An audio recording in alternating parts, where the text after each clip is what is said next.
ओम नमो ओंकारेश्वर देवताय नमः. ओम नमः शिवाय. ओम नमः शिवाय. अवधूत चिंतन श्री गुरुदेव दत्त. मंडळी, शंका समाधान या कार्यक्रमासाठी मी संगमेश्वर गिरी श्री क्षेत्र ओंकारेश्वर देवस्थान बिलोद्यान जानेगाव इथून आपलं सर्वांचं हार्दिक स्वागत करतो. मंडळी, हा पेड्याचा बॉक्स आहे. आता ह्या बॉक्स कशाबद्दल आलाय आणि का दिलाय याबद्दल मी तुम्हाला बोलणार आहे. तर मंडळी, हा पेड्याचा जो बॉक्स आलाय, आज सकाळी माझ्याकडे पेढे घेऊन आले होते त्या लेकराचे आई वडील.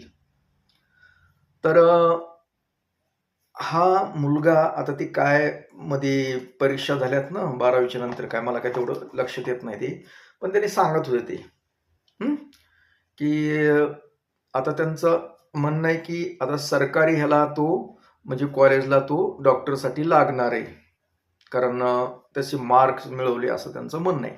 म्हणून त्यांनी पेढे मला घेऊन आले होते. आता पेढे मला का घेऊन आले होते, तर त्याचं काय होतं की 2-3 वर्षाखाली त्यांची मुलगी पण अशाच परीक्षेमध्ये कधीतरी पास झाली होती, त्याबद्दल पण आले होते. आणि आता ही पालक आहेत ना, ही पालक एकदम साधे भोळेत आणि रोजी रोजगार करणाऱ्यापैकी थोडीफार जमीन आहे, त्याच्यावरती उत्पन्नावर ते लेकरांना शिकवतात. आणि त्या लेकरांनी बी समजा आई वडिलाचं कष्ट हे पाहून त्यांनी चांगल्या प्रकारे मेहनत घेतली, अभ्यास केला, म्हणून या स्टेपला गेले ते. आता मला हे गोष्ट सांगायची की ज्याच्या घरी आई वडील चांगले शिकलेले, नोकरी करतात, पैशाला काही कमी नाही, असे लेकर सुद्धा या स्टेपला जात नाही. त्यातले त्यात शहरामधले आहेत ना, शहरामधले, हे आमच्या खेड्यातले, हे पेड्याचं बॉक्स देणारे हे शहरातले नाहीत. त्यांना क्लास नाही एवढा पाहिजे तसा, तरी ह्या लेकरांनी समजा यश मिळवलं. मला आनंद वाटतो अशा गोष्टीला. आता हे आनंद वाटतो कारण हे जे असतात ना साधी भोळी माणसं, ते खूप श्रद्धाळू असतात. म्हणतात ना, अति शहाणा त्याचा मेंदू रिकामा म्हणूया आपण. बैल रिकामा कळायचं नाही, मेंदू रिकामा. अति शिकलेले अमुखी लोक असते, त्यांची लेकरं शक्यतो बिघडलेलेच असतात.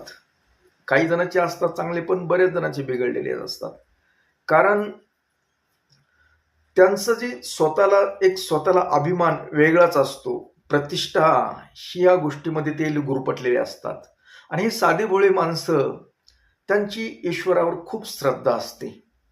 आता तुम्ही म्हणाले ईश्वराच्या श्रद्धेचं आणि त्यांचं काय, तर हो, काय असतं, मी खूप वेळा सांगतो की तुमचा विश्वास असणं गरजेचं आहे, अंधश्रद्धा नाही.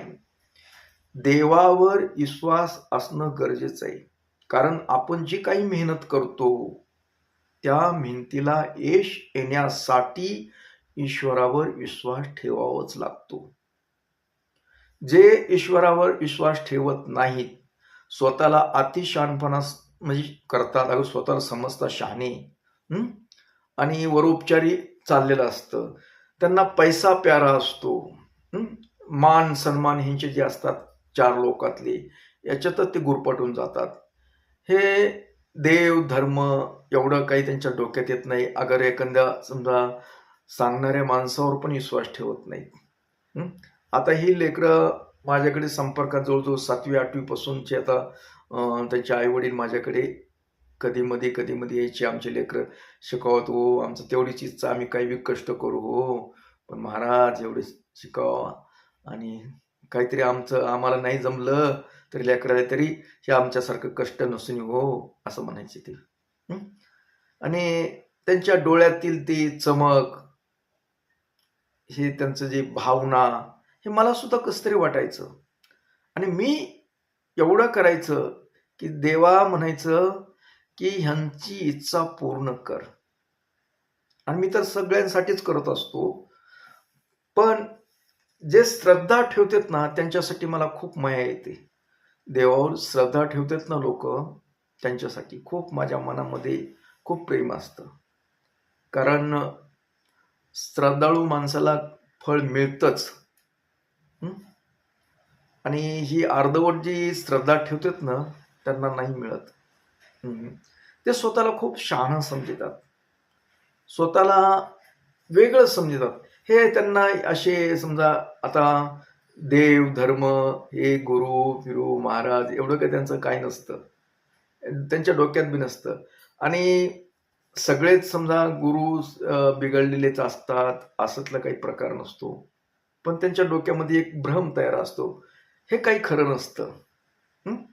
आणि हे काही खरं नसतं आणि तुमचं बी काही खरं नसतं हे आम्हाला कळतं. आम्ही माणसं ओळखायला शिकतो. बऱ्याच जणाला माझा अनुभव आहे या गोष्टीतून, की चांगले शिकलेले प्रतिष्ठित माणसं म्हणून जे असतात ना, येतात, पण त्यांच्या डोक्यात आमच्याबद्दल किती प्रेम आहे, ईश्वराबद्दल किती प्रेम आहे, हे आम्हाला कळतं. कारण आम्ही तेवढं शिकलेलो आहेत. समोरच्या माणसाच्या डोक्यात काय चाललंय, किती श्रद्धा आहे, किती विश्वास आहे, या गोष्टी कळण्यासाठी आमचा तेवढा अभ्यास झाला. कारण अनुभवातून अभ्यास होतो. कितीतरी लोक बघण्यात येतात, कितीतरी लोक संपर्क ठेवतात आमच्याशी. त्यांचा स्वार्थ, त्यांचा उद्देश हा वेगळाच असतो. त्याच्यातून आम्ही त्यांच्यासाठी किती करावं हे आम्ही ठरवतो. कारण आम्ही म्हणजे काय, आम्ही देव नाहीत, पण माणूस आहेत, पण देवामधले एजंट आहेत. देवाचं आणि तुमचं कनेक्शन जोडण्याचं काम करतो आम्ही. मग आम्ही कधी कनेक्शन जोडतो? ज्या वेळेस तुमची देवावर श्रद्धा आहे, विश्वास आहे, प्लस आमच्यावर सुद्धा असावं लागतो. कारण शेवटात तुमचा निरोप आहे, तुमचं काय समस्या आहे, तुमचे काय अडचणीत, हे देवापर्यंत पोहोचवायच्या, हे आमचं काम आहे. तुम्ही म्हणाल तुम्हाला अभिमान आहे, अभिमान वगैरे तर काही म्हणत नाही मी, अभिमान नाही आहे, एक अनुभव आहे माझा. कारण तुमच्यासाठी आम्ही समजा काय जी वेळ देतो मंत्र साधना करून, की बाबा देवा मला काही नकोय, मला जे दिलंस ते खूप चांगलं आहे आणि मला भरपूर आहे ते. आता द्यायचंय ते फक्त यांच्यासाठी दे, जे का तुझ्यावर विश्वास ठेवतात, श्रद्धेनं तुझं नामस्मरण घेतात, श्रद्धेनं तुला पूजा करतात, तुझी पूजा करतात, यांच्यासाठी तू सढळ हाताने त्यांना यश दे, त्यांचे स्वप्न साकार करतो. हे आम्ही सांगतोच ना देवाला, म्हणजे आम्ही शिफारस करतो. सांगायचं तात्पर्य म्हणजे तुमची वकिली करतो आम्ही. तुम्ही किती अडचणीत आहेत, तुम्ही काय आहे हे सांगतो. कारण देव पण कधी कधी चांगला ऐकतो आमचं. देव ऐकतो, कारण देवाला माहित आहे की याच्यासाठी काही मागत नाही, म्हणजे स्वतःसाठी आम्ही काही मागत नाही, आम्ही तुमच्यासाठी मागतो. मग याचा काही स्वार्थ नाही याच्यामध्ये. देव ऐकतो, करतो तो. तर ह्या पेड्याच्या बॉक्सवरून मला हे गोष्टी सांगायच्यात ना. अशा अनेक लोक आहेत, अहो खूप काही शिकले, खूप म्हणजे चांगल्या प्रकारे त्यांना म्हणजे नोकरी लागायसारखे, पण हे अतिशहाणपणा, अतिशहाणपणा भोवतो त्यांना. कारण शिकलं म्हणजे त्यांना काय वाटतं की देव भिव काही खरं नसतं, हे असलं काही खरं नसतं, हा प्रकार त्यांच्यामध्ये घुसलेला असतो. ज्या लोकांमध्ये हा प्रकार घुसलेला आहे त्यांच्या मनामध्ये, तर त्यांना कधी जीवनात यश येत नाही, लक्षात घ्या. दवा दुवा म्हणतो ना मी, तेच कारण आहे. कारण तुम्ही समजा बाबा शिकलात, तुम्ही चांगली गोष्ट आहे. शिकलात म्हणजे तुम्ही माणूस म्हणून शिकला नाहीत नुसतं. तुम्हाला पैसा मिळवण्यासाठी शिक्षण घेतलंय तुम्ही. पण संस्कार शिकला नाहीत तुम्ही. संस्कार काय असतात ते शिकला नाहीत. आपले भारतीय संस्कार एवढे चांगले आहेत ना. आपल्या संस्कारामध्ये, आपल्या भारतीय संस्कारामध्ये दगडाला देव मानतो म्हणजे काही येडे लोक नव्हते ते.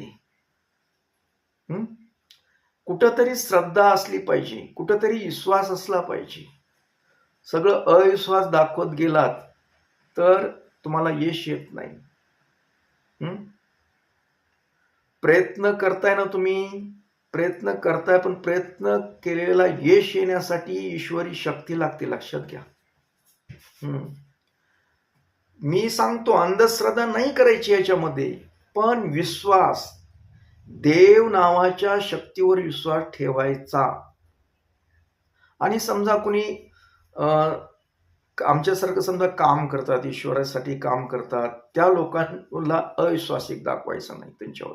तुम्ही भलं त्यांच्यावर सगळं सोडून द्या असं नाही म्हणत मी. तुम्ही तो माणूस समोरचा जर तळमळीनं ईश्वराबद्दल सांगत असेल तर थोडा तरी विश्वास ठेवा त्याच्यावर. आता समजा आम्ही बोललेलं काही खरं होतं. आता मी म्हणत नाही, लोकाला त्याचा अनुभव आहे. मग का होतं खरं? कारण असं अचानक मी जर मला बोलायला लावलं ना तुम्ही की असं म्हणजे आमचं चांगलं, असं नाही होत. ते आतून येतं. समोरच्या माणसाचा किती विश्वास आहे, आपल्याबद्दल किती प्रेम आहे, आपल्यावर किती विश्वासानं अवलंबून आहे आपल्यावर, या गोष्टीवर आधारित हे हृदयातून येणारे शब्द असतात आमचे. कारण आम्ही नामस्मरण करतो ईश्वराचं, सतत मंत्रजप करत असतो, आणि त्या मंत्रजपाची ऊर्जा आहे ना, ती ऊर्जा काम करते. ते आम्ही समजा उगाच बळच म्हणायला तुझं चांगलं होतं, नाही होणार ते. आणि तुझं वाईट हो म्हटलं तरी बी नाही होणार. त्याला एक आतून यावं लागतं. आमच्या आतून आतला आवाज हा आला पाहिजे. आणि आतला आवाज येण्यासाठी समोरची व्यक्ती ही श्रद्धा ठेवणारी पाहिजे ईश्वरावर आणि आमच्यावर. त्यावेळेस तो आतला आवाज निघतो बाहेर, आणि त्यावेळेसच खरं होतं. मग ते वाईट असेल तर चांगलं असेल, कधी बी होत नसतं ते. समजा आम्ही वाचा शक्ती वगैरे, वाचा सिद्धी वगैरे बोलतो ना, तर ते कधी होते की ज्यावेळेस समोरची व्यक्ती श्रद्धेनं टक्के नोकरीला लागणार. ते मी आता माझा आतला आवाज सांगतोय ना. तर अशा पद्धतीनं आता मला खूप अनुभव आहे. शिकलेल्या लोकांनी समजा ईश्वराबद्दल समजा गुरुच्या संदर्भात हे जे काही बोलण्यातून मला एक जण उत्तर दिलं होतं पाठीमागे. ती नाही अगोदर खरे गुरु म्हणजे आई वडीलच असतात, हे गुरुचं काही नसतं म्हटले. हो, मी पण मान्य करतो ना, आई वडीलच हे पहिले गुरु आहेत. पण ती गुरु वेगळे गुरु. तुम्हाला समजा लहानाचं मोठं करून काही गोष्टी सांगतील वगैरे, ह्या गुरु मानूया आपण. गुरु नाही असं कसं म्हणतात, आई तर सर्वप्रथम म्हणूया आपण. पण तुम्हाला माणूस म्हणून घडवणारी व्यक्ती म्हणजे ही धार्मिक गुरु असतात. तुम्हाला माणूस म्हणून घडवते ना ती. अगर तुम्हाला जी खाळगे खुळगे हे जे अपयश यश अशा गोष्टीबद्दल जे सांगत असते, तुम्ही काय करायला पाहिजे, तुम्ही कुठं चुकता, या गोष्टी सांगणारी आध्यात्मिक गुरु व्यक्ती म्हणजे आध्यात्मिक गुरु असतं. ते लक्षात घ्यायचं ते. तर ज्यांचा अशा गोष्टीवर भरवसा नाही, विश्वास नाही, त्या लोकांनी किती शिकलं तरी त्यांच्या जीवनामध्ये संघर्ष, अगर अपयश, एवढं लक्षात घ्या. अनुभव बघा तुम्ही, तुमच्या जवळपासचे व्यक्ती सुद्धा असे असतील. तसा मला आग्रह करायचा नाही की खूपच आमच्यावर विश्वास. तुम्ही शोध घ्या, सत्यता बघा, त्यानंतरच विश्वास ठेवा तुम्ही. कारण याच्या मग आमचा काय स्वार्थ आहे हे बघा. हे बघितल्यानंतरच विश्वास ठेवायचा असतंय. सगळं सांगायचं एवढं तुम्हाला रामायण गोष्टी काही करायचं नाही. मला फक्त सांगायचं आहे की तुम्ही ईश्वरावर श्रद्धा ठेवा, विश्वास ठेवा आणि तुमची मेहनत घ्या. मुलं असतील त्याने अभ्यास कराच, पण तुमचं मन विचलित होऊ नये यासाठी ईश्वराची गरज असते, ईश्वरी शक्तीची गरज असते. आणि जो धार्मिक वृत्तीनं राहतो त्याला काही आमच्या संपर्कातले बी काही नोकरदार आहेत. काही सुरुवातीला समजा त्यांनी विश्वास दाखवला, नंतर अविश्वास, आणि त्यांनी स्वतः आपण शिकलेले आहोत, आपण सुशिक्षित आहोत, आपण नोकरदार आहोत, असं देवधर्म काही खरं नसतं, ह्या गोष्टी काही खऱ्या नसतात. अशा मनस्थिती असल्यामुळे त्यांच्या लेकरांनी त्यांचं समजा जे स्वप्न होतं ते उद्ध्वस्त करून टाकलं. जे चांगले चांगले मोठे शिकून काहीतरी करतील असं त्यांनी स्वप्न बाळगलं होतं, पण ते स्वप्न त्यांनी पुरतं मावळून टाकलं त्या पालकांचं. आम्हाला त्यात काही म्हणजे सुख आहे असतला नाही प्रकार, आम्हाला पण दुःख वाटतं, पण तुमची चूक आहे त्याच्यामध्ये. तुम्ही गुरु देव या गोष्टीला तुम्ही ह्या सुशिक्षितपणामुळे प्रतिष्ठित आहोत आपण असल्या गोष्टी काही खऱ्या नसतात अशी तुमची मानसिकता निर्माण झाली, म्हणून हे तुमच्या राशीला आलं. तर मी एवढं सांगू शकतो, तुम्ही सुशिक्षित असा, तुम्ही नोकरीदार असा, तुम्ही चांगले नोकर करत असाल, काही असेल, पैसेवाले असताल, मी म्हणत नाही, पण तुम्हाला नाही न पटत पण दुसऱ्याला दोष देऊ नका. तुमच्या मनामध्ये देवाविषयी, गुरुविषयी या वाईट मनामध्ये आणू नका. नाही पटत तर तिथंच थांबा, पण टीका टिप्पणी करू नका. कारण आपल्या हातानं आपल्या पायावर दगड मारून घेण्यासारखं आहे. जसं म्हणतात ना, विनाशकाले विपरीत बुद्धी, तसा ज्यावेळेस असा विनाशकाल तुमचा येतो असे म्हणून तुम्हाला विपरीत बुद्ध्या सुचतात. कारण मी दोन्हीही बाजू बघितलेल्या आहेत. आता मी गरीबाच्या लेकराबद्दल सांगितलं, त्यांनी या गरीबाची म्हणजे त्यांची पैसेवाले नाही, साधे सिंपल माणसं आहेत, त्या लेकरांनी यश मिळवलंय. आणि तुमचं चांगले नोकरदार आहेत, तुम्ही सुशिक्षित आहेत, आणि तुमच्या लेकरांनी अपयश मिळवलंय, म्हणजे तुमचं स्वप्न साकार करू शकले नाहीत. ह्या मजुराचे लेकरांनी त्यांचं स्वप्न साकार केलं आणि तुमच्या लेकरांनी केलं नाही. त्याला कारण म्हणजे हे तुमचं वागणं, तुमचं मन, डोकं ही तुच्छ समजण्याची लक्षणं, दुसऱ्याला, समोरच्या व्यक्तीला तुच्छ समजणे. आपणच खूप काही शहाणे आहोत.